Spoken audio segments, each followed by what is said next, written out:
Dunia tengah menghadapi gelombang besar yang dapat mengguncang perekonomian global. Populasi yang semakin menua, sejumlah negara kini masuk kategori Super Age Society, di mana lebih dari 20% penduduknya berusia 65 tahun ke atas. Fenomena ini seperti bom waktu yang mengancam keberlanjutan tenaga kerja, sistem pensiun, dan daya saing ekonomi suatu negara.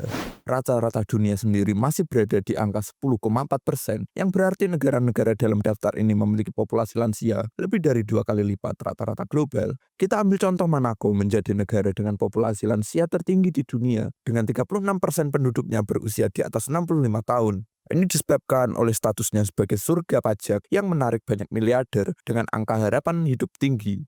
Sementara tingkat kelahiran di negara ini sangat rendah, fenomena ini berpotensi menjadi malapetaka bagi perekonomian global. Semakin sedikitnya tenaga kerja produktif membuat pertumbuhan ekonomi melambat, serta badan biaya sosial seperti pensiun dan layanan kesehatan semakin membengkak.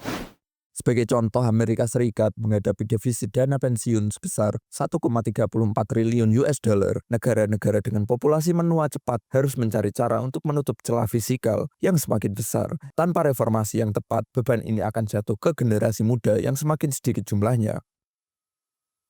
Tak luput dari negara Jepang yang selama ini dikenal sebagai negara dengan tingkat penuaan tercepat. Tetapi kini semakin banyak negara mulai menghadapi tantangan serupa. Beberapa negara yang baru masuk kategori seperti Ex-Society pada 2025 meliputi Swiss, Korea Selatan, Kanada, Rumania, maupun Taiwan. Negara-negara ini mengalami penurunan angka kelahiran yang signifikan, yang berarti dalam beberapa dekade ke depan, mereka akan menghadapi kekurangan tenaga kerja yang semakin parah. Beberapa negara telah mencoba mengatasi krisis ini dengan berbagai kebijakan seperti reformasi pensiun, insentif kelahiran, dan peningkatan imigrasi seperti yang dilakukan Kanada dan Jerman, yang berusaha menutup celah tenaga kerja dengan menerima lebih banyak pekerja migran.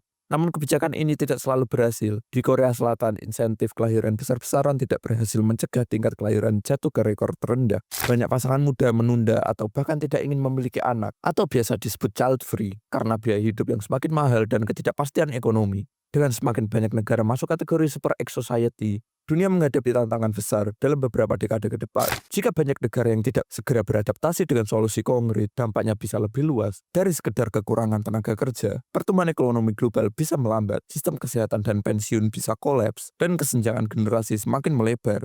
Yang jelas, kiamat populasi ini bukan lagi sekedar ancaman masa depan, tetapi sudah menjadi kenyataan yang mulai dirasakan di banyak negara-negara saat ini. Dan demikian pembahasan kali ini. Terima kasih sudah menonton sampai habis dan silakan beri tanggapan di kolom komentar. Jangan lupa untuk like dan subscribe dan sampai jumpa.